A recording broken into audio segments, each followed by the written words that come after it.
శ్రోతలకు చిన్న విన్నపం. తెలుగు నవలా సుమాలు తప్పకుండా సబ్స్క్రైబ్ చేయండి, నన్ను సపోర్ట్ చేయండి. నైనా 2వ భాగం విందాం. 1వ భాగంలో నైనా చిన్నప్పుడే తల్లి తండ్రిని కోల్పోయి నాన్నమ్మ భానుమతి సంరక్షణలో పెరుగుతుంది. సమాజ సేవ అంటూ డబ్బు వృధా చేస్తుందని నాన్నమ్మ మందలిస్తుంది. ఆఫీస్ వ్యవహారాలు చూసుకోమని కోరుకుంటుంది. తల్లి డైరీ చదివి తల్లి గొప్పతనం, తండ్రితో పరిచయం తెలుసుకుంటుంది నైనా.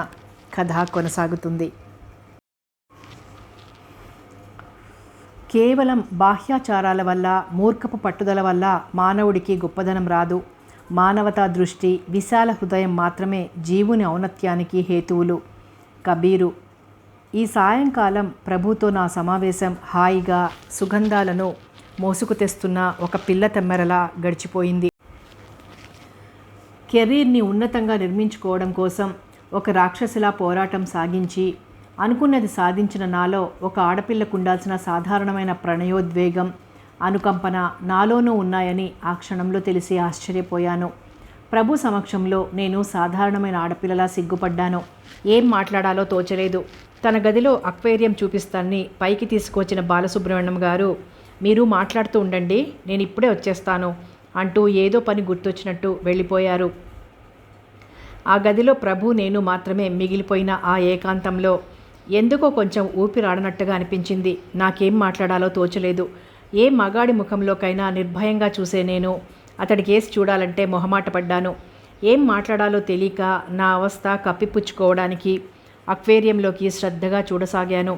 నాట్యకత్తల్లా ఒక లయతో తోకలాడిస్తూ గాజు పలకల మధ్య ఏదో అత్యవసరమైన పని మీద తిరుగుతున్నట్లుగా ఉన్న రంగురంగుల చేపలను చూస్తున్నాను. కింద ఇసుకలో గులకరాళ్ళు, నత్తలు, నాచు మొక్కలు, ఆర్టిఫిషియల్ పూల మొక్కలు, అవన్నీ చక్కగా కనిపించేలా అమర్చిన లైటింగ్, అందులోనే నీటిని విరజిమ్ముతున్న ఫౌంటైన్ చాలా కళాత్మకంగా అమర్చబడింది. ఆ చిన్న మత్స్య ప్రపంచం. ఏదైనా మాట్లాడండి అంకుల్, మనకు మాట్లాడుకునే అవకాశం కల్పించాలనే మనల్ని ఇక్కడికి తీసుకొచ్చి వదిలి వెళ్ళారు. ప్రభు మృదువుగానే అన్నాడు. చేపలు బాగున్నాయి కదూ, ముఖ్యంగా బంగారంతో చేసినట్టుగా ఉన్న ఆ గోల్డ్ ఫిష్. ఇదా మాట్లాడమన్నది? ఉస్సురుమన్నట్టుగా అతడు విడిచిన నిట్టూర్పు నాకు వినిపించి నవ్వుకున్నాను. ఇక విషయంలోకి రాక తప్పలేదు. మన వివాహం మీ అమ్మగారికి ఇష్టమేనా? ఇంకా చెప్పలేదు. ముందు మీ అభిప్రాయం తెలియాలి కదా. అమ్మకి చెప్పడం ఎంతసేపు, ఆమె ఒప్పుకుంటుంది. నా సంతోషమే తన సంతోషంగా భావించే మనిషి ఆమె. నా గురించి మీకు పూర్తిగా తెలియదనుకుంటాను. మాది చాలా బీద కుటుంబం. కృషి, పట్టుదల పెట్టుబడిగా పెట్టి ఈ అంతస్తుకి ఎదిగిన దాన్ని. ఒక బీదింటికి అల్లుడు కావడానికి మీరు అంగీకరిస్తారా? ముఖ్యంగా మీ అమ్మగారు. యూ సిల్లీ అన్నట్టు చూశాడు ప్రభు. నేనేం మీ ఇంటికి ఇల్లరికం రావడం లేదు, మీ ఆస్తులు ఐశ్వర్యం చూడ్డానికి. ఆడపిల్లని తెచ్చుకునే చోట చూడాల్సింది ఆస్తులు కాదు, మరేమిటో. నేను చూడదలుచుకున్నదేదో చూశాను, మెచ్చాను. మిమ్మల్ని మా ఇంటికి నా అర్ధాంగిగా తెచ్చుకోవాలని ఆశపడుతున్నాను. చెప్పండి, ఎస్ ఆర్ నో. నేను వివాహం తర్వాత కూడా ఉద్యోగం చేయాలని, నా కెరీర్కి ప్రాధాన్యం ఇవ్వాలని అనుకుంటున్నాను. నా భర్త బీదవాడైనా ఆగర్భ శ్రీమంతుడైనా నా ఆలోచనలో తేడా రాదు. సపోజ్ నన్ను మీరు వివాహం చేసుకున్నారనుకోండి, నాకు చాలా కంపెనీలున్నాయి, హౌసింగ్ కార్పొరేషన్ ఉంది. బయట వర్క్ చేయాలనే అభిలాషే మీకుంటే నా అర్ధాంగిగా నా పనిభారం సగం మీ భుజాల మీదికి ఎత్తుకోవచ్చు కదా. నాకంతకంటే కావాల్సిందేముంటుంది? మన కంపెనీలు, మన ఆఫీసులు చూడ్డం కాదు, అది వెట్టి చాకిరి కిందకు వస్తుంది. జీతం ఉండదు, ప్రశంసలు ఉండవు. నేను ఇప్పుడు చేస్తున్నట్లే బయట వాళ్ళ దగ్గరే చేస్తాను. నా సంపాదన మీద హక్కు పూర్తిగా నాకే ఉండాలి. అది నా కోసం ఖర్చు పెట్టుకున్నా, నా పుట్టింటి వాళ్లకు పెట్టుకున్నా మీరు అడగకూడదు.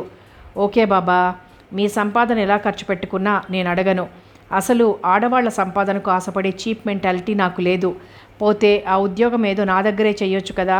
మిమ్మల్ని భరించే కెపాసిటీ నాకుంది. రెట్టింపు జీతం కూడా ఇవ్వగలను. చిన్న పిల్లలకి చాక్లెట్ ఇస్తాను అన్నట్టుగా ఊరిస్తున్నారే, మీరెంత జీతం ఇచ్చినా సరే మీ దగ్గర చెయ్యను. బయట చేస్తే వచ్చే జాబ్ సాటిస్ఫాక్షన్ మీ దగ్గర చేస్తే రాదు. ఉండడానికి ఇల్లు, తిరగడానికి కారు, ఇంకా కంపెనీ కల్పించే ఎన్నో సౌకర్యాలు నేను ఉద్యోగం మానేయగానే పోతాయి. అప్పుడు మా వాళ్ళు నడి రోడ్డు మీద నిలబడాల్సి వస్తుంది. మా నాన్నగారు మంచి టేస్ట్ ఉన్న మనిషి. తన అభిరుచులకి అనుగుణంగా అందమైన పెద్ద బిల్డింగ్ కట్టించి ఉంచారు. అంటే మాది లంకంత కొంపన్నమాట. మీ వాళ్ళు మన ఇంటికి వచ్చి ఉంటే ఇబ్బంది ఏమీ ఉండదు. అప్పుడు కూతురు పంచన వచ్చి పడ్డట్టుగా అవుతుంది. కాబట్టి వాళ్ళు రారు. మీరు బయట ఉద్యోగం చేయడం నాకు కొంచెం నచ్చకపోయినా నా భార్య ఆలోచనలు, ఆదర్శాలు గౌరవించే సంస్కారం నాకుంది కాబట్టి ఒప్పుకుంటున్నాను. పెళ్ళయ్యాక ఉద్యోగం మానేయమని సతాయించకూడదు. సతాయింప? భార్యని సతాయించే మనిషిలా కనిపిస్తున్నానా? అతడు కొంచెం హర్ట్ అయినట్టుగా చూశాడు. చాలా సెన్సిటివ్ అనిపించింది. అతడు అన్నింటికీ అంగీకారం తెలుపుతుంటే కూడా నేను ఇంకా సాగదీయడం, ఒప్పందాలు కుదుర్చుకోవడం బాగుండదనిపించింది. అతడి కుడి చేతిని అందుకొని నా అంగీకారం తెలుపుతున్నట్టుగా ముద్దు పెట్టాను. థ్యాంక్ యూ, నేను కూడా నీకు బదులివ్వాలి కదా. అతడు సుతారంగా నా ముఖాన్ని తన చేతుల్లోకి తీసుకుని నా బుగ్గ మీద మృదువుగా ముద్దు పెట్టాడు. ఒక స్త్రీకి నేను పెట్టిన తొలి ముద్దు ఇది. ఎంత మధురంగా ఉందో నువ్వు చెప్పాలి. ఓ, మీరు శ్రీరామచంద్రుల్ని చెప్పడమన్నమాట. మీరు చెప్పకపోయినా నా భర్తను అనుమానించే సంస్కారహీనత నాకు లేదు. అబ్బా, చాలా ఆశ్చర్యకరమైన ప్రోగ్రెస్. అప్పుడే సంసార జీవితంలోకి తొలి అడుగు పెట్టేశారన్నమాట. గలగల నవ్వుతూ వచ్చేశారు బాలసుబ్రహ్మణ్యం గారు. నిన్నటిదాకా ఎవరికి ఎవరో, ఈరోజు ఒకరికి ఒకరు. రెండు పక్షులు ఒక గూటి కిందికి చేరి సృష్టి కార్యం మొదలు పెడతాయి. సృష్టిలో ఉన్న అద్భుతం ఇదే. ఇదంతా భగవంతుడు రాస్తున్న మహాకావ్యం అనుకుంటే ఎంతటి ఆశ్చర్యకరమైన అద్భుతమైన రచన ఇది. గీతాంజలి డైరీలో పేజీలు గబగబా తిరిగిపోతున్నాయి. డైరీ వెనక డైరీ నైనా చేతిలోకి వస్తోంది. ఒక సుమధుర సంగీతంలా సాగిపోయిన ఆమె వైవాహిక జీవితం 5వ సంవత్సరంలోకి అడుగుపెట్టిన వేళా విశేషంతో గీతాంజలి కడుపు పండింది. నైనాని హాస్పిటల్లో ప్రసవించిన రోజు. ఆ రోజు జనవరి 2. ముత్యాలు ఎంత అందమైనవైనా తినడానికి పనికిరావు. ప్రేమ్చంద్. శరీర సౌందర్యం ఎంతున్నా ఆత్మ సౌందర్యం లేకపోతే అదంతా వ్యర్థమే. వివేకానంద. గంట క్రితమే ఈ ప్రపంచంలో కళ్ళు తెరిచిన పాప తను ఇంతకుముందు వదిలిపెట్టి వచ్చిన స్వర్గలోక విహారానికి వెళ్ళినట్టుగా మల్లె పువ్వులాంటి తెల్లటి గుడ్డల మధ్య కళ్ళు మూసుకొని పడుకుంది. కొద్దిగా గులాబీ రంగు అద్ది దూదిని పాలలో తడిపి చేసినట్టుగా ఉందా పాప. అప్పుడే తరుపత్రం మీద ఏర్పడిన తుషార బిందువులోని స్వచ్ఛత ఆ ముఖంలో. అంతా మీ ఆయన పోలికేనే గీత. తండ్రి పోలిక వస్తే అదృష్టమంటారు అంది అమ్మ. అవును, ఆ గులాబీ రంగు పెదవులు తండ్రివే. అందమైన అతడి గులాబీ రంగు పెదవులు నన్ను ఎన్నెన్ని రాత్రులు స్వర్గలోక విహారానికి తీసుకెళ్లాయో గుర్తుకొచ్చి నా మేను పులకించినట్టుగా అయింది. ప్రభు చేయి పట్టుకొని సాగిన ఆ 5 ఏళ్ల కాలంలో అన్నీ మధురంగా దాచుకోవాల్సిన గుర్తులే అతడి నుండి పొందాను. అతడి ప్రేమ ఒక మహాసాగరం. అందులో ఒక పూల తెప్పలా సాగిపోతోంది నా జీవన నౌక. ఏ స్త్రీకో గాని అరుదుగా లభించని ఈ అదృష్టాన్ని చూస్తుంటే ఏ పాపిష్టి కళ్ళలో పడి ఇదంతా ఒక కలలా మిగిలిపోదు కదా అని భయపడుతుంటాను ఒక్కొక్కసారి.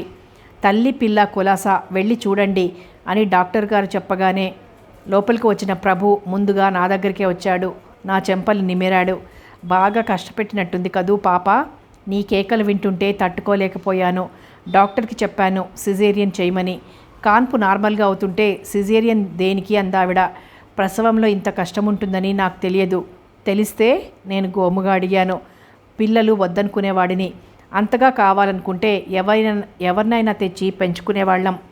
రక్త సంబంధంలో ఉండే తీపి, ఆనందం, తృప్తి ఇంకెవరి బిడ్డనో తెచ్చి పెంచుకుంటే వస్తుందా బాబు? దాని ముఖంలో అలుముకున్న అలసటలో తొలిసారిగా తల్లి అయిన ఆనందం, తృప్తి ఎలా ఉప్పొంగుతున్నాయో చూడు. అంత కష్టాన్ని ఎలా మరపించిందో చూడు నీ బిడ్డ. తల్లి గురించి తప్ప పిల్ల గురించి పట్టలేదు నీకు. ఇదెక్కడి చోద్యమయ్యా అంటూ పాపని పొత్తిలతో పాటు ప్రభు చేతికి అందించింది అమ్మ. పాప కళ్ళు తెరిచి కాళ్ళు చేతులు ఆడించడం మొదలుపెట్టింది. చిన్న చిన్న పిడికిళ్ళు, చిన్న చిన్న పాదాలు. ఎంత చూసినా తనవి తీరని ఆట ఇది. నీ కూతురు ఎక్సర్సైజ్ మొదలుపెట్టిందే గీత అంది అమ్మ నవ్వుతూ. ప్రభు పాపని చూస్తుంటే నేను ప్రభుని చూస్తున్నాను. ప్రభు ముఖంలో ఎంతటి ఆనందం, ఆ కళ్ళల్లో ఎంతటి అనురాగం. రెండుగా సాగిపోతున్న జీవితాలను ఒక్కటిగా చేసిన పాప. నేను వెళ్ళి అమ్మని తీసుకొస్తాను అంటూ ప్రభు పాపను అమ్మకిచ్చి వెళ్ళిపోయాడు. నాకు బాగా నిద్ర పట్టింది. అమ్మ లేపుతుంటే లేవాలనిపించడం లేదు. చిన్న పొట్టకు ఆకలేసిందా తల్లి? అమ్మ నిద్రపోతుంది కదే. గీత లే తల్లి, ఎక్సర్సైజ్ చేసి బాగా ఆకలేసినట్టుంది నీ కూతురికి, ఏడుస్తోంది. ఆకలేస్తే ఏం చెయ్యను? నిద్రమత్తుగా ఉన్న కళ్ళను తెరవలేకపోతున్నాను. కాస్త ఒత్తిగిలి పడుకో, నీ పక్కన పడుకోబెడతాను. రొమ్ము నోట్లో పెడితే ఏడుప మానేస్తుంది. ఇప్పుడు నా దగ్గర పాలుండవుగా అమ్మా, కన్నాక 3వ రోజు కదా ఆ పాలు పడేది. పాలు పడకపోయినా పాపకి రొమ్ము కుడవడం అలవాటు కావాలి. నీకిది తొలి కాన్పు కదా, పాపకి పాలివ్వడం నీకు అలవాటు కావాలిగా. నిద్రమత్తు వదిలించుకొని కళ్ళు తెరిచాను. పాపకి నా పాలు అలవాటు చేయాలనుకోవడం లేదమ్మా. నాకున్న ప్రసూతి సెలవు ఇంకో 15 రోజుల్లో అయిపోతుంది. తరువాత నేను డ్యూటీలో జాయిన్ అయితే ప్రాబ్లం అవుతుంది. అందుకని పోతపాలే అలవాటు చేయాలనుకున్నాను. అమ్మ ముఖంలో చిరాకు నిండిపోయింది. ఇంత నిర్దాక్షిణ్యమైన ఆలోచనల ఎలా చోటు చేసుకుందే నీలో? పెళ్ళయ్యాక 5 ఏళ్లకి లేక లేక కలిగిన బిడ్డ ఎంత అపురూపంగా చూసుకోవాలి.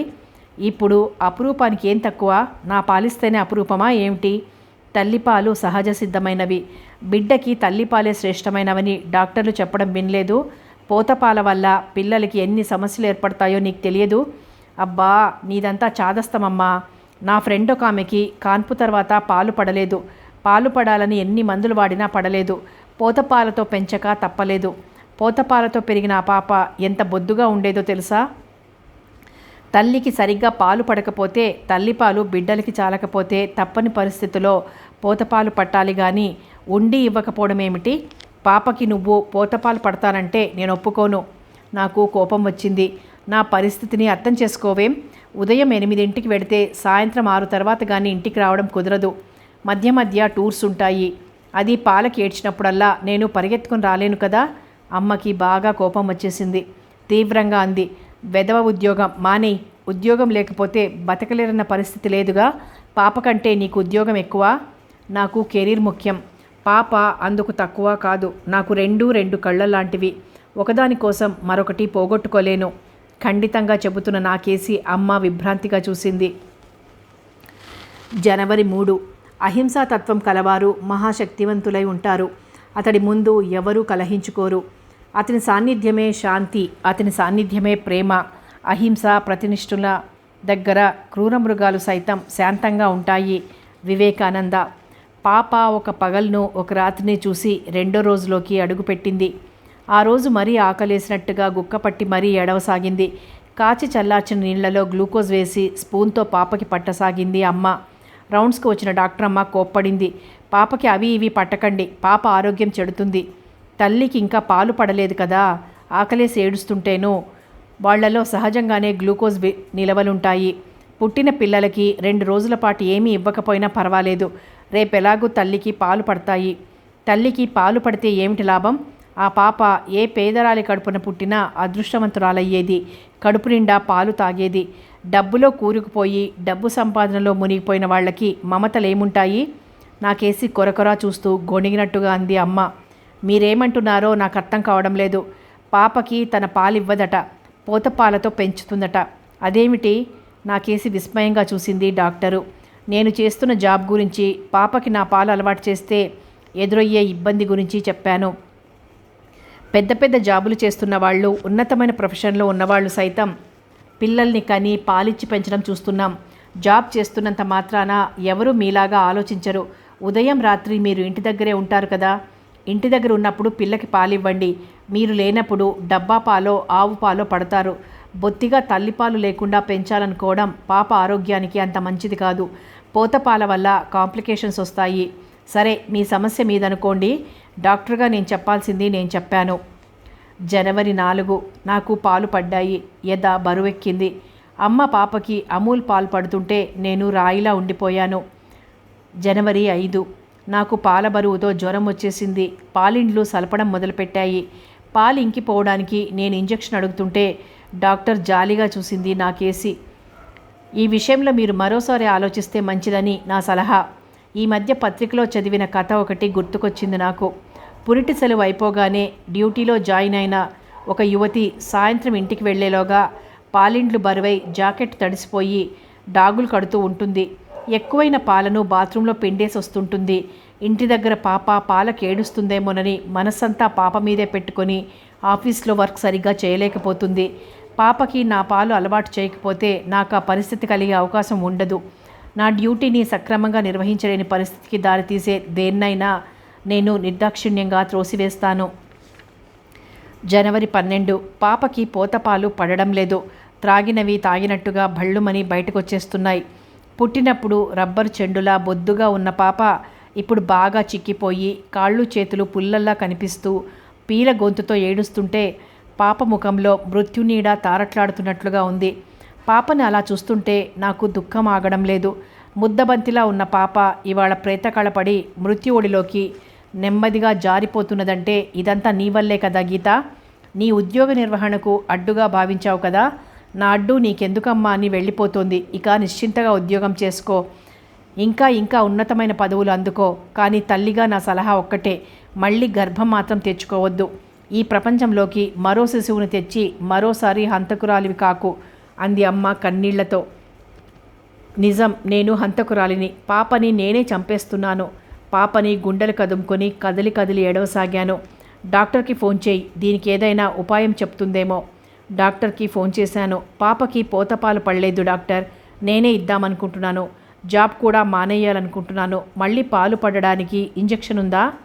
ఆమె నిర్వేదంగా నవ్వినట్టుగా వినిపించింది.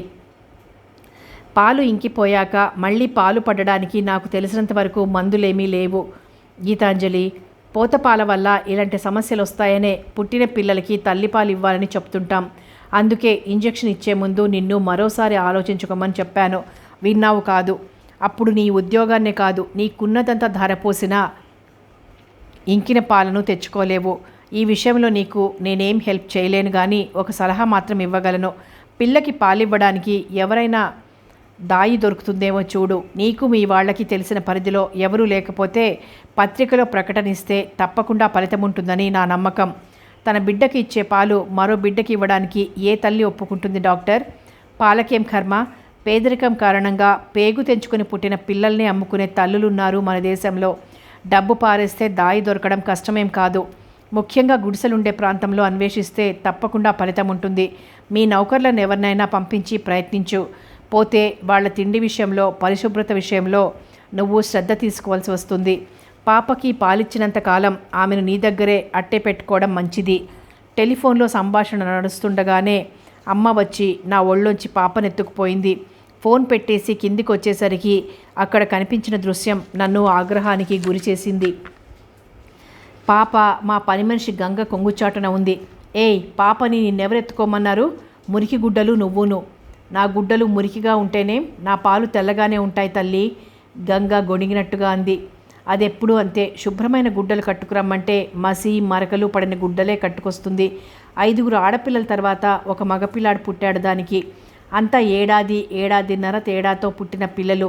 గుడిసెలో కాలు పెడుతూనే పిల్లల కోడిలా తిరిగే గంగకు ఊపిరి సరపనంత పని.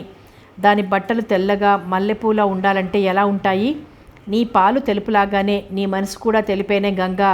లేకపోతే 5 మంది ఆడపిల్లల తర్వాత లేక పుట్టిన కొడుక్కి ఇచ్చే పాలు నీకేమీ కాని పిల్లకిస్తున్నావంటే నీదెంత మంచి మనసు అనుకోవాలి అంది అమ్మ గంగని మెచ్చుకుంటూ. గంగ పాపకు పాలిస్తుందా? అందుకేనా పాప గంగ కొంగుచాటున నిశ్శబ్దంగా కాళ్ళు చేతులు ఆడిస్తోంది. నా మనసులో ఒక సమస్య తీరిన ఆనందం. ఏంటమ్మా నువ్వు? పాపకి పాలిస్తే ఇచ్చింది కానీ స్నానం చేసి శుభ్రమైన బట్టలు కట్టుకురమ్మనమని చెప్పకూడదు. చూడు ఆ దెయ్యం ఎలా ఉందో, ఆ బట్టలు మురికిగా ఎలా కంపు కొడుతున్నాయో. పిల్లని మరీ అంత అపురూపం చెయ్యకు తల్లి, ఎట్టిగానే పెంచు, ఆయుష్ పెరుగుతుంది అంది గంగ పాపని ఎడమ నుండి కుడికి మార్చుకుంటూ. నీ బిడ్డ గురించి నువ్వింకా ఫికర్ చెయ్యొద్దు. పొద్దున మాపు నా పనికొచ్చినప్పుడు పాపకి ఓ గుక్కెడు పాలిచ్చిపోతా.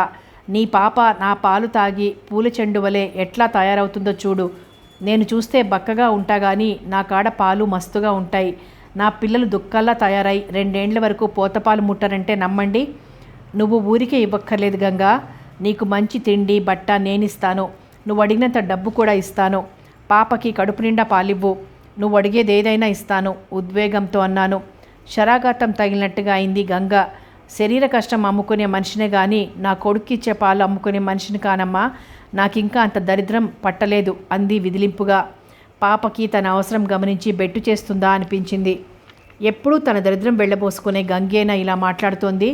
పిల్లలు నిన్నంతా ఉపవాసం, గుడిసెలో పిడికెడు గింజలు లేవు అంటూ ప్రతి నెల జీతంలో సగం ముందుగానే పట్టుకెళ్తుంది. ఏ పని అదనంగా చేసినా ఇంతిమ్మని అంతిమ్మని డిమాండ్ చేసి డబ్బు పుచ్చుకుంటుంది. నువ్వు కట్టి విడిచిన చీరలు ఇట్లా పారేయి తల్లి అంటూ ఎప్పుడూ పాత చీరల కోసం పీడిస్తుంది. దీని సతాయింపు పడలేక మాన్పిస్తానంటే నా కడుపు కొట్టకు తల్లో పిల్లలున్న దాన్ని అంటూ కాళ్ళు పట్టుకుంటుంది. అలాంటి గంగ, నీకు ఇష్టం లేకపోతే డబ్బు తీసుకోకు గంగా, ఊరికేనే ఇవ్వు. నా మనవరాలిని బ్రతికించడం ఇప్పుడు నీ చేతుల్లోనే ఉంది అంది అమ్మ దాని మంచితనానికి కన్నీళ్ల పర్యంతమైపోయి. అంతంత మాటలెందుకమ్మా పెద్దమ్మగారు? ఈ శరీరం మీ ఉప్పు కారం తిని బ్రతుకుతున్నది. ఈ శరీరంలో ఒక్క పాలేనా? ఈ రక్తమాంసాలు సైతం మీవే. పాప కడుపులో ఏం లేక ఏడ్చి ఏడ్చి సొమ్మసిల్లిపోతుంటే చూడలేక రొమ్మునేసుకుంటే చిన్నమ్మ ఎంత మాటలందో చూసినరా? పసిపిల్లకిచ్చే పాలకు ఖరీదు కట్టిస్తుందంట. కడుపు నిండా పాలు తాగి నిద్రలోకి ఒరిగిపోయిన పాపని అమ్మ చేతికి అందించి జాకెట్కి హుక్కులు పెట్టుకుంది గంగ. ఇదంతా మౌనంగా గమనిస్తున్న మా అత్తగారు, మాతృత్వం అంటే ఇప్పుడు అర్థమైందా అన్నట్టు ఓ రకమైన చూపు చూసింది నాకేసి. పాపకి నా పాలివ్వకుండా పోత పాలతో పెంచాలనుకున్న నా నిర్ణయం ఎంత అనర్థానికి దారితీసిందో చూశాక నా మనసు సిగ్గుతో పశ్చాత్తాపంతో నిండిపోయింది. మాతృత్వానికే తలవంపులు తెచ్చానా? నేను చేసిన తప్పుకు శిక్షగా నాకెంతో ఇష్టమైన జాబ్కి రాజీనామా లెటర్ రాసి పంపించేశాను. ఎంతో కష్టపడి నిర్మించుకున్న కెరీర్ని తృణప్రాయంగా త్యజించి పాపని పెంపకం కోసం ఇంటి దగ్గర ఉండిపోవాలని నిర్ణయించుకున్నాను. మార్చి 15 పాపకిప్పుడు 3వ నెల. రోజు రోజుకు ఒళ్ళు చేస్తూ చక్కని రంగు తేలసాగింది. కానీ గంగ మురికి కొంగు చాటున కాళ్ళు చేతులు ఆడిస్తూ పాలు తాగే పాపని చూసినప్పుడల్లా నా మనసుకెందుకో చివుక్కుమన్నట్టుగా అవుతోంది. చక్కగా స్నానం చేసి శుభ్రమైన బట్టలు కట్టుకొని పాపకి పాలిమ్మని చెప్తాను. ఉదయం టిఫిన్ భోజనం ఇక్కడే చేయమని పెడతాను. అది ఇక్కడ తినదు. ఇంటికాడ పిల్లలు ఆకలితో ఉంటారమ్మా. అమ్మ ఏం పట్టుకొస్తుందా అని చూస్తుంటారు. వాళ్ళని విడిచిపెట్టి తినాలంటే ముద్ద గొంతులో దిగదు అంటూ ఏదిచ్చినా ఇంటికి పట్టుకుపోతుంది. ఒకసారి పాపకి మోషన్స్ అయ్యి అక్కడంతా ఎర్రగా అయింది. ఏం తిన్నావే నిన్న అంటూ గదమాయించి అడిగారు మా అత్తగారు. గంగ తటపటాయింపుగా తల బరుక్కోసాగింది. చెప్పు, ఏం తిన్నావు? పసిపిల్ల విషయంలో అబద్ధం చెప్పలేను కదా తల్లి. ఆయనకి నిన్న ఆటో బేరం బాగా తగిలిందని మిరపకాయ బజ్జీలు తెచ్చిండు. 2 కళ్ళు సీసాలు కూడా పట్టుకొచ్చిండు. చిచి, కళ్ళు తాగావా? ముఖం వికారంగా పెట్టింది మా అత్తగారు. నాకైతే కడుపులో దేవినట్టుగా అయింది. చిచి, కళ్ళు తాగే ఈ మనిషి పాప తాగేది? పాప ఈ దుస్థితికి కారణం నేను కదూ. నా మీద నాకు కోపం వచ్చేసింది. ఆటో బేరం బాగా తగిలి చేతులు 4 పైసలు పడితే చాలు మా ఆయన కళ్ళు సీసాలు సంచిలో పెట్టుకొస్తాడు పెద్దమ్మగారు. వాడికి ఖుషి ఎక్కువైతే పిల్లలకి కూడా తాపుతాడు. పిల్లలకి కూడా తాపుతాడా? మా అత్తగారు గుండెల మీద చెయ్యించుకుంది భయంగా. సంతోషం ఎక్కువైతే మీ పెద్దోళ్ళు మందు పార్టీ చేసుకున్నట్లే మేము కళ్ళు పార్టీ చేసుకుంటాం తల్లి. మిర్చి బజ్జీ గుగ్గుళ్ళు నంచుకోవడానికి తెస్తాడు. ఓసిని అఘాయిత్యం కూలా, వింటుంటే ఒళ్ళంతా కంపరమెత్తిపోతోందే. నువ్వింక పిల్లకు పాలివ్వకు. అసలు పిల్లను ముట్టకు. నీ పాలతో అది బ్రతికే కంటే మా అత్తగారు అరవసాగింది. అంత కోపమెందుకు పెద్దమ్మగారు? ఇవే పాలు మా బుజ్జిగాడికి ఇచ్చినా కదా, వాడికేం కాలే. గుండ్రాయి మాదిరిగా ఉన్నాడు. ఈ చిన్నమ్మ పూరేకంత నాజుకని ఇప్పుడు తెలిసింది కదా. ఇంకా బజ్జీలు ముట్టను, కారం కూడా తగ్గిస్తా. ఇంటి దగ్గర అడ్డమైన గడ్డి తింటామనే ఇక్కడ పెట్టింది తినిపోమని చెప్తాను. చూడు పిల్లకి ఎలా అయిందో. ఇంకెప్పుడు కారం ఎక్కువ తినను చెంపలు వాయించుకుంది గంగ. కారం కాదు, ఇకపై నువ్వు కళ్ళు గిల్లు తాగావని తెలిసిందా పనిలోంచి తీసేస్తాను మా అత్తగారు గదమాయించి చెప్పింది. ఏప్రిల్ 4. విద్య విజ్ఞానాన్ని ఇస్తుంది, పఠనం పరిపూర్ణాన్ని ఇస్తుంది. ఆంగ్ల సూక్తి. పాపకి 3 నుండి 4వ నెల నడుస్తోంది. కొద్ది కొద్దిగా ఫారెక్స్ అలవాటు చేశాను డాక్టర్ సలహా మీద. పాపకి ఫారెక్స్ తినిపించడం, గంగ స్నానం చేస్తే తుడిచి పౌడర్ అద్ది సాంబ్రాణి పొగవేసి బట్టలు వేయడం, పాప తడిసిన బట్టలు మార్చడం అహర్నిశలు నేను పాపతో గడుపుతున్నా. పాపకి గంగ ఒడిలో ఉన్నప్పటి ఆనందం వేరు. పాలు తాగుతూనే వదిలేసి అల్లరిగా బోసిన ఒకటి నవ్వేస్తుంది. దాని మెళ్ళో ఉన్న నల్లపూసలతో ఆడడం, కేరింతలు కొడుతూ ఆ ఊ అంటూ తన భాషలో ఏవో కబుర్లు చెప్పడం. దానికి గంగ ప్రతిస్పందన కూడా అలాగే ఉంటుంది. పాప ఒళ్ళో ఉన్నంత వరకు తానే కన్నతల్లి అయినట్టుగా ఫీల్ అవుతుంది. పాపని ముద్దు చేస్తూ గుండెలకు అదుముకొని పరవశించిపోతుంది. నా చిట్టి తల్లి అప్పుడే ఎన్ని కబుర్లు పోగేసుకుందో, అమ్మతో చెప్పాలని ఎంత ఆరాటమో అంటూ పాప గులాబీ రంగు పెదవుల మీద ముద్దుల వర్షం కురిపిస్తుంది. అది ముద్దు పెట్టుకున్నప్పుడల్లా పాప కిలకిలా నవ్వుతుంది. నేను భరించలేకపోతాను. నీ బండ పెదవులతో దాని పెదవులు గలీజ్ చెయ్యకే అంటాను. గంగ చూడకుండా పాప బుగ్గలు సింక్ దగ్గర కడిగేస్తాను. మా అత్తగారు అది ముద్దు పెట్టుకోవడం చూస్తే కొట్టడానికే వెళ్తుంది. అయినా గంగ వినదు. 3 నెల వెళ్ళిపోయేలోగా పాపకి బారసాల చేసి పేరు పెడదామనుకున్నాం. ప్రభుకి ఒకటే బిజినెస్ టూర్లు. 5వ నెల వచ్చాక చేద్దామనుకున్నాం. మే 5. మంచి పనిని మించిన పూజ, మానవత్వాన్ని మించిన మతం లేవు. శరీరానికి స్నానం లాంటిదే మనసుకు ధ్యానం. బంధుమిత్రులందరినీ పిలిచి బారసాల చాలా గ్రాండ్గా చేశాం. పాపకి నేను నైనా అని పెట్టాను. నైనా మైనా అదేం పేరు? నాకు మనవరాలు పుడితే హిమబిందు అని పెట్టాలని అది నీ కడుపులో ఉండగానే అనుకున్నాను అంది మా అత్తగారు. నా కూతురికి కడుపు పండితే లలితా పరమేశ్వరి అని అంబాభవానికి మొక్కుకున్నాను అంది మా అమ్మ. ప్రభు ఇప్పటికే పింకీ అని పిలుచుకుంటున్నాడు. దానికి ఏం భాగ్యం? ఎవరికి ఇష్టమైన పేరు వాళ్ళు పిలుచుకోవచ్చు. నా పేరు లేదు చేంతాడంతా. వీర వెంకట సత్యప్రసాద మాణిక్య సీతా మహాలక్ష్మి అంటూ మా తాతయ్య సత్యమ్మ అని పిలిస్తే నానమ్మ సీతాలు అని పిలిచేది. మా అమ్మేమో లక్ష్మి అని పిలిచేది. మా నాన్నేమో చిట్టి అని పిలిచేవాడు. అన్ని పేర్లు పాపని ఉయ్యాల్లో వేసినప్పుడు చెవిలో ఊదేద్దాం అందో పెద్ద ముత్తైదువ. డైరీలు ఆశాంతం చదవలేకపోయింది నాయనా. పేజీలు అక్కడక్కడ వదిలిపెట్టి చదివిన అర్ధరాత్రి దాటిపోయింది. నిద్ర తోసుకొస్తుంటే చివరి పేజీ చదివింది. అమ్మ డైరీలోనే కాదు, అమ్మ జీవితంలో కూడా అది చివరి పేజీ అనుకుంటే నైనాకి గుండె పట్టేసినట్లుగా అయింది. జనవరి 2. సౌందర్యం భగవంతుడి చేవ్రాలు. సూక్తి. పింకీకి ఈరోజు మొదటి పుట్టినరోజు. బర్త్డే సెలబ్రేషన్ ఇంట్లోనే అరేంజ్ చేశాం. బారసాలకు వచ్చినంత మంది ఈరోజు వచ్చారు. పింకీకి శుభాకాంక్షలు అందజేశారు. ప్రజెంటేషన్స్తో ఒక గంది నిండిపోతుందేమో అనిపించింది. అన్నొచ్చాయి. ఎక్కువగా బొమ్మలు, టెడ్డీ బేర్స్. అన్నింటిలో హలో అంటూ మాట్లాడే చిలుక పింకీకి బాగా నచ్చింది.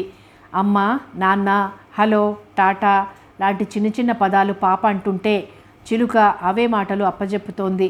దాని జవాబుకి పింకీ పక్కపక్కమని నవ్వడం. ఎన్ని ఫోటోలో, వీడియో కూడా అరేంజ్ చేశాడు ప్రభు. నువ్వే నా ప్రాణం అనుకున్నాను. ఇప్పుడు పింకీ కూడా నా ప్రాణం అయిపోయింది. చివరి అతిథిని కూడా పంపించేసి వచ్చి పింకీని ఎత్తుకుని ముద్దాడుతూ ఓ చెయ్యి నా భుజం మీద వేసి అన్నాడు ప్రభు. గీతాంజలి డైరీలో అదే చివరి పేజీ. ఆమె జీవితంలో కూడా అదే చివరి రోజు. మర్నాడు కారు తనే డ్రైవ్ చేస్తూ బయటకు వెళ్ళిన గీతాంజలి యాక్సిడెంట్కు గురై మరణించింది. జనవరి 3. ఆమె వర్ధంతి. ప్రభు వర్ధంతి కూడా. భానుమతి ఆ రోజు కొడుకు కోడలి పేరు మీద అన్నదానం, వస్త్రదానం చేస్తూ ఉంటుంది పేదలకు. ఆ రోజంతా ఆమె ఏడుస్తూనే ఉంటుంది. డైనింగ్ టేబుల్ ముందు కూర్చున్న భానుమతి, పింకీ రాలేదు, వెళ్ళి పిలుచుకురా గంగా అంది. గంగ వెళ్ళొచ్చి చెప్పింది, చిన్నమ్మ లేవలేదమ్మా, ఇంకా పడుకునే ఉంది, లేపమంటారా? తల్లి డైరీలు చదువుతూ రాత్రంతా నిద్రపోలేదేమో. వద్దులే, రాత్రి సరిగ్గా నిద్ర పట్టనట్టుంది, లేపకు. మనవరాలు టైంకి లేవకపోతే, టైంకి టిఫిన్ భోజనం చేయకపోతే కేకలు వేసే పెద్దమ్మగారు వద్దులే అని ఎందుకందో అర్థం కాలేదు గంగకు. టిఫిన్ ముగించి ఆఫీస్కి వెళ్ళిపోతూ చెప్పింది భానుమతి, చూడు గంగా, 10 వరకు పింకీ లేవకపోతే వెళ్ళి లేపు. స్నానం చేయకుండానే టిఫిన్ తినేస్తాను అంటుందేమో. స్నానం చేశాకే టిఫిన్ పెట్టు. అది టిఫిన్ తిన్నాకే నువ్వు ఇంటికి వెళ్ళు. రోజు ఇన్ని జాగ్రత్తలు చెప్పే అవసరం రాదు. డిసిప్లిన్కి ప్రాముఖ్యతనిచ్చే భానుమతి పెంపకంలో టైం పంక్చువాలిటీ బాగానే అబ్బింది నైనాకి. ఉదయం 7ంటికి లేస్తుంది. 9 వరకు డైలీ పేపరు, వీక్లీలు చదువుకుంటుంది. తరువాత స్నానం చేసి 9:15కంతా డైనింగ్ టేబుల్ ముందుంటుంది. అలా ఉండకపోతే క్రమశిక్షణ మీద నాన్నమ్మ ఉపన్యాసం వినాల్సి వస్తుంది. ఎప్పుడో ఓసారి స్నానానికి బద్దకించి టిఫిన్ తిన్నాక స్నానం చేస్తానంటుంది నైనా. టైంకి స్నానం చేయకపోతే లేజినెస్ వస్తుందని ఉపన్యాసం మొదలు పెడుతుంది భానుమతి. ఆమెది చాలా గంభీరమైన మనస్తత్వం. ఏ విషయమైనా వెంటనే తేలే మనిషి కాదు. 75 ఏళ్ల వయసులోనూ ఆమె ఎంతో చురుగ్గా వ్యవహరించడం చూస్తే అందరికీ ఆశ్చర్యం కలుగుతూ ఉంటుంది. ఈమె వయసు రివర్స్లో నడుస్తున్నట్లుంది అని జోకులేస్తూ ఉంటారు చాలామంది. భానుమతి సాయంత్రం ఆఫీస్ నుండి తిరిగి వచ్చేసరికి నైనా ఇంట్లోనే ఉంది. డ్రాయింగ్ రూమ్లో టీవీ చూస్తూ కనిపించింది. ఈరోజు ఆదివారం కూడా కాదు. ఇంటి దగ్గర ఎలా ఉందా అని ఆశ్చర్యం కలిగింది. ఏమ్మా, ఈరోజు ప్రజాసేవకు వెళ్ళలేదా? నానమ్మ కంఠంలో వినిపించిన వెటకారానికి మామూలుగా అయితే చెల్లున సమాధానం చెప్పేది నైనా. ఈరోజు మాత్రం ఆమె వెటకారాన్ని పట్టించుకోనట్లుగా మందస్వరంతో చెప్పింది. మనసు ఎందుకో భారంగా ఉంది నానమ్మ, ఎక్కడికి వెళ్ళాలనిపించలేదు. మీ అమ్మ డైరీలన్నీ చదివావా? నిద్రొస్తుంటే కొంచెం అక్కడక్కడ వదిలాను. అమ్మని నాన్న చేసుకోవడం నీకు ఇష్టం లేదా నానమ్మ? పెళ్ళైన కొత్తలో తన పట్ల నీ ప్రవర్తన కొంచెం ముభావంగా ఉండేదని రాసుకుంది. అవును, ఇష్టపడలేదు. కానీ ఆ ఇష్టాన్ని నాలోనే అదిమివేసుకున్నాను. ప్రభు మీ అమ్మని చేసుకుంటానని చెప్పినప్పుడు నేను అడ్డు చెప్పలేదు. ప్రభు మనసు కష్టపడడం ఇష్టం లేక అమ్మను ఎందుకు ఇష్టపడలేదు నువ్వు? మేమప్పటికే బాగా స్థితిపరులం, వాళ్ళు పూర్తిగా దరిద్రులు. మీ అమ్మ జీతమే మీ అమ్మమ్మ వాళ్ళకి ఆధారం. అల్లుడు వెడితే ఒక్క పూట ఘనంగా మర్యాద చేసే స్థితిలో కూడా వాళ్ళు లేరు. అందుకని సహజంగా చిన్నచూపు ఏర్పడిందే కానీ మీ అమ్మ పెళ్ళై ఇంటికి వచ్చాక ఏ విషయంలోనైనా హుందాగా వ్యవహరించే ఆమె తీరు, కెరీర్ పట్ల ఆమె తీసుకునే శ్రద్ధ అదంతా చూశాక నాలో ఉన్న అయిష్టత నాకు తెలియకుండానే కరిగిపోయింది. నైనా ఏమనలేదు. నిశ్శబ్దంగా ఉండిపోయిన మనవరాల్ని చూసి మనసు బరువుగా ఉందన్నావు, అమ్మ నాన్న బ్రతికి ఉంటే ఎంత అపురూపంగా పెరిగేదాన్నో అనుకుంటున్నావా అని అడిగింది ఆమె జాలిగా. నాకేం తక్కువ చేశావని నాకు దక్కని దాని గురించి ఆలోచిస్తాను. ఈ వయసులో కూడా నువ్వింతగా కష్టపడుతున్నావంటే నా కోసం కదూ. నేనే లేకపోతే నీకు కష్టపడే అవసరమే ఉండేది కాదు కదా. అమ్మ నాన్న లేరన్న దిగులు కాదిది. వాళ్ళ అకాల మరణం నన్ను కలిచివేసింది నానమ్మ.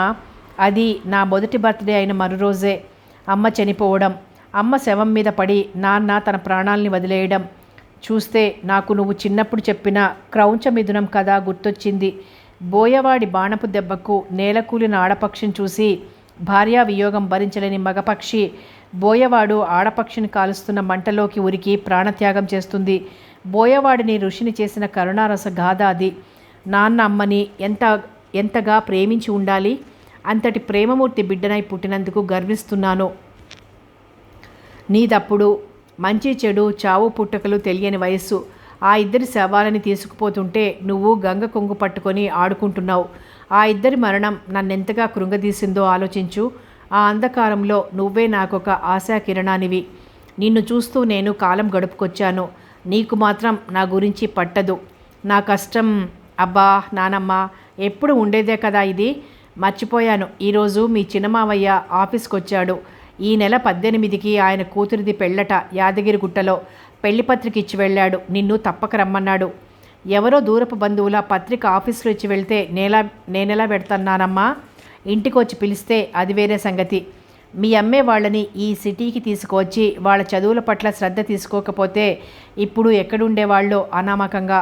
ఇప్పుడు అందరికీ మంచి మంచి ఉద్యోగాలున్నాయి. మీ ముగ్గురు మామయ్యలు పెళ్ళిళ్ళు చేసుకుని ఎవరి దారిన వాళ్ళు వెళ్ళిపోయారు. మీ అమ్మమ్మ తాతయ్య ఒంటరి వాళ్ళైపోయారని విన్నాను. పాపం అమ్మమ్మ తాతయ్య ఈ ఊళ్ళోనే ఉన్నా ఎప్పుడో గాని వెళ్ళదు నాయనా. వెళ్ళినప్పుడు గీతాంజలిని తలుచుకొని కంటతడి పెట్టడంతోనే సరిపోతుంది అమ్మమ్మకి. గీతది ఎంత అదృష్టవంతమైన జాతకం అనుకున్నామో. ఆ కాలంలో ఆడపిల్ల MBA చదవడం అంటే, ఒక పెద్ద కంపెనీకి MD కావడం అంటే మాటలు కాదు. మన బంధువులు తెలిసిన వాళ్ళంతా ఎంతో అబ్బురంగా చెప్పుకునేవాళ్ళు మీ అమ్మ గురించి. అంతకంటే ఒక అబ్బురమైన విషయం, ఒక లక్షాధికారి అందగాడు అయిన మీ నాన్న మీ అమ్మని కోరి చేసుకోవడం. ఎంత అదృష్టం అంటే ఎంత అదృష్టం అనుకున్నాం. అనుకున్నంతసేపు పట్టలేదు అదృష్టం దురదృష్టంగా మారడానికి. ముక్కు పచ్చలారని నిన్ను ఏకాఏకి వదిలి వెళ్ళిపోయింది. పోతూ పోతూ మీ నాన్నని కూడా లాక్కుపోయింది. ఇలా ఉంటుంది ఆమె వరుస. కొడుకులు సరిగా పలకరించడం లేదని, కోడళ్ళకి తనంటే పడదని చెప్తుంది. అక్కడికి వెడితే బాధని మూటగట్టుకొని తెచ్చుకోవడమే. అందుకని వెళ్ళాలనిపించదు నైనాకు.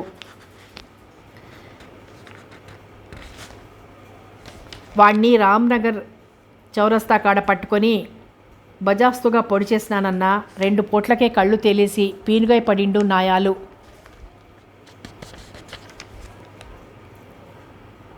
లేకపోతే వాడు మన మీద కంప్లైంట్ ఇస్తాడా? వాడెంత, వాడి బతుకెంత? కాలర్ ఎగిరేసి దర్పంగా చెప్తున్న సాయి కేసి చురుగ్గా చూశాడు రాహుల్ శర్మ. సాధ్యమైనంత వరకు మర్డర్లు జరగకుండా చూడమని చెప్తాను. తప్పని పరిస్థితిలో చేయాల్సి వస్తే పోలీసుల దృష్టిలోకి రాకుండా జాగ్రత్తలు తీసుకోమని చెప్తాను. అలాంటిది పట్టపగలు పబ్లిక్గా మర్డర్ చేసి వచ్చానని చెప్తావా? అంత పని చేసి నువ్వు సేఫ్గా ఎలా ఉండగలను అనుకున్నావు? కరుగ్గా అడిగాడు. ఇప్పుడు ఏమైందన్నా? ఏ పోలీసోడో నా కేసి కన్నెత్తి చూస్తాడో చూడమను. నిర్లక్ష్యంగా భుజాలు ఎగిరేశాడు సాయి.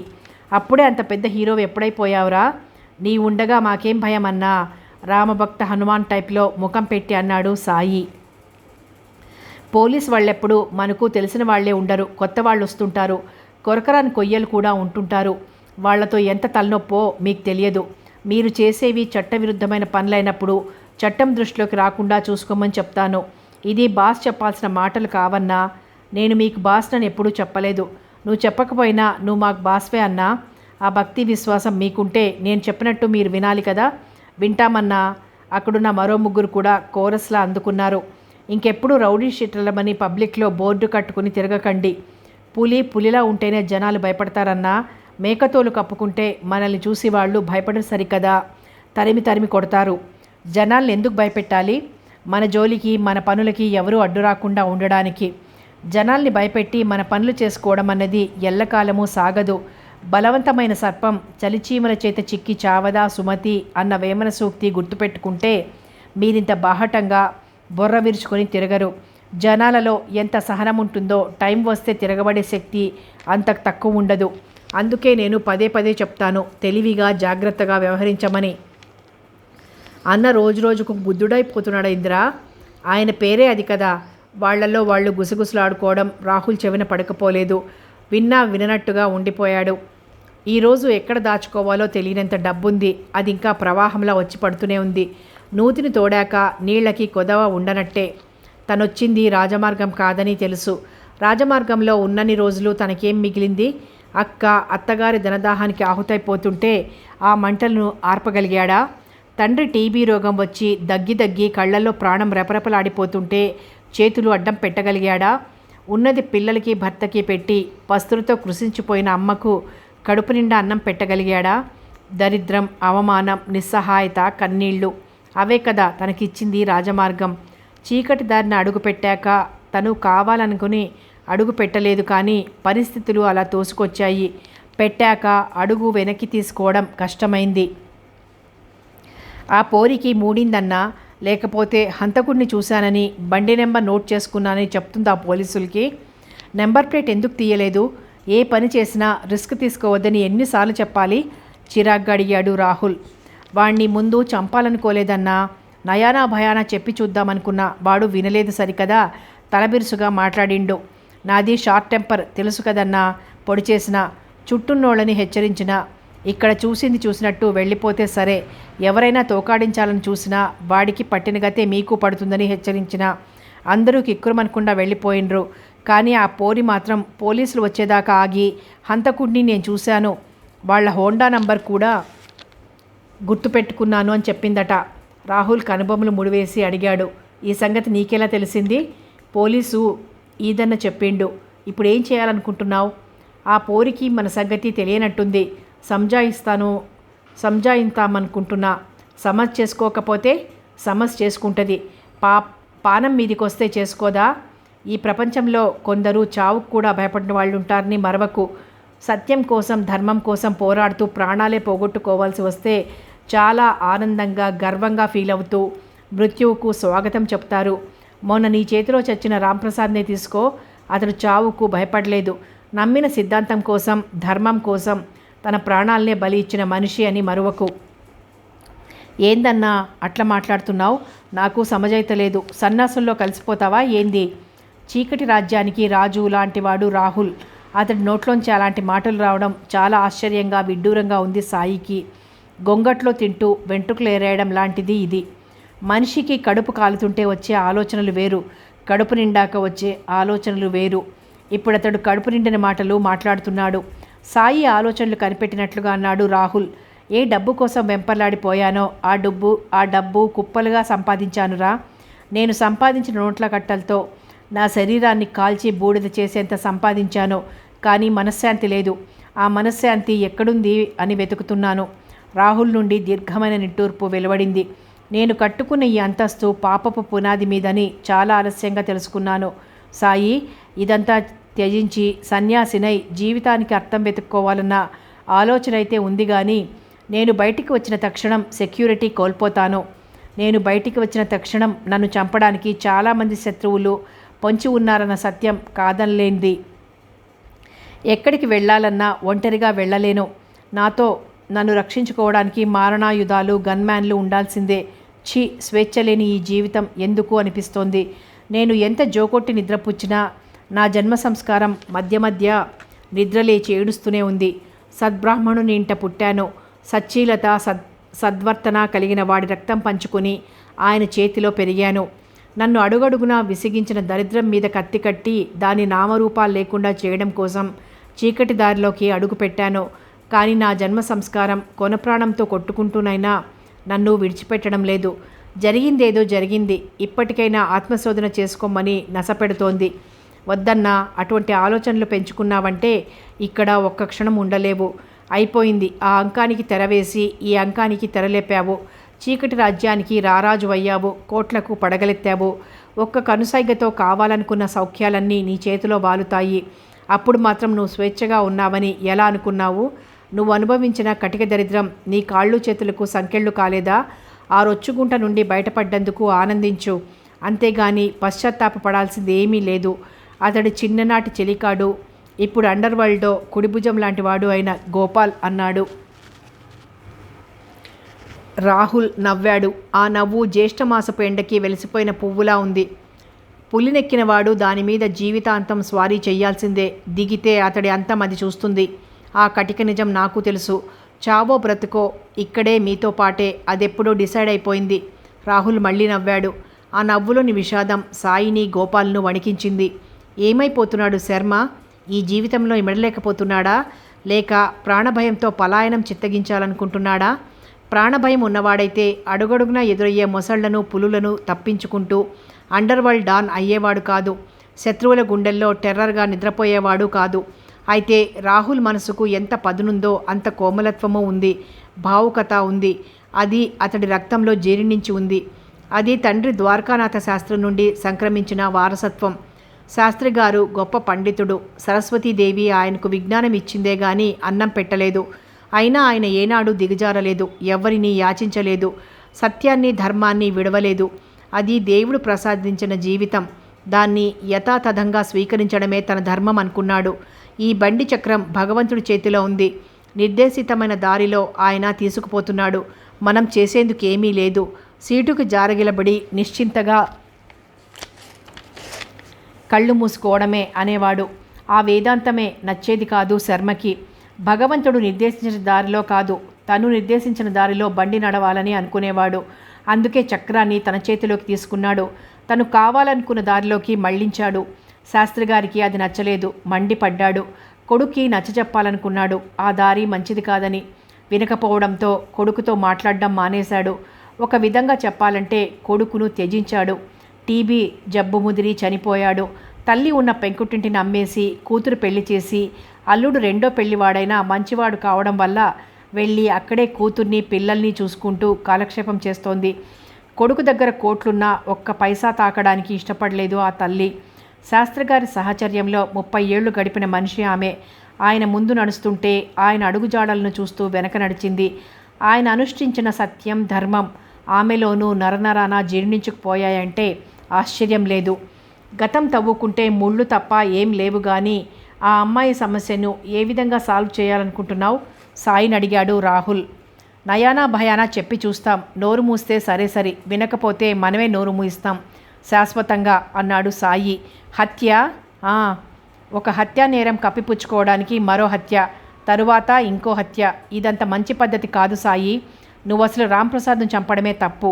నువ్వు హత్య చేస్తుండగా చూసిన వ్యక్తి పోలీసులకు సాక్ష్యం చెబుతానంటే ఆమెను కూడా మట్టు పెట్టాలనుకోవడం నేను సమర్థించను. హత్యలు చేయకుండా, తప్పులు చేయకుండా మనం ఈ లెవెల్కి చేరలేదని నువ్వు గుర్తుపెట్టుకోవడం మంచిదన్నా. ఇంకేం మాట్లాడతాడు? మనిషి సత్యం ముందు, ధర్మం ముందు ఎప్పుడో ఒకప్పుడు తలవంచవలసిందే. ఆ నిజం తెలిసినవాడు తన తండ్రి. తలదించుకోవాల్సిన అవసరం రాకుండా వెళ్ళిపోయాడు. ధన్యజీవి. అధికారం ప్రపంచంలో దీనంత ఆకర్షణీయమైంది మరొకటి లేదేమో. పూర్వం రాజులు, రాజ్యాలు ఉన్న కాలంలో రాజ్యాధికారం కోసం ఎన్నెన్ని యుద్ధాలు, ఎన్నెన్ని రక్తపాతాలు జరిగాయో తలుచుకుంటే ఒళ్ళు గగుర్పొడ్చక మానదు. నాయకత్వం కోసం పోరాటం ఈ కాలంలోనే కాదు, ఏ కాలంలోనైనా ఉన్నదే. బలహీనత, సెంటిమెంట్లు నాయకత్వానికి పనికిరావు. అతడు బలహీనపడిన తక్షణం మరో బలవంతుడు ఆ స్థానాన్ని ఆక్రమించుకోవాలని చూస్తాడు. అందులో ముఖ్యంగా చెప్పుకోవాల్సిన వాడు మాణిక్యం, సారా కాంట్రాక్టర్. అతడు తన అనుచర వర్గంలో అసంతృప్తిని రెచ్చగొడుతూ, రాహుల్ పట్ల వ్యతిరేకత పెంచుతూ సమయం కోసం నిరీక్షిస్తున్నాడు. ఈ సంఘటన తనకు అనుకూలంగా ఎంతవరకు ఉపయోగించుకోవచ్చో అంతవరకు ఉపయోగించుకోవాలన్న ప్రయత్నంలో ఉన్నాడతడు. బయట శత్రువులే కాదు, ఇంట్లోనూ శత్రువులు తయారయ్యారన్న విషయం ఎప్పుడూ గ్రహించాడు రాహుల్. తన చుట్టూ ఉచ్చులు బిగుస్తున్న కొద్దీ ఆత్మశోధన ఎక్కువైంది. తండ్రి గుర్తుకు రావడం ఎక్కువైంది. ఆయన ఎప్పుడూ చేసే నీతిబోధ భగవద్గీతలా చెవుల్లో ప్రతిధ్వనిస్తోంది. కథ కొనసాగుతుంది.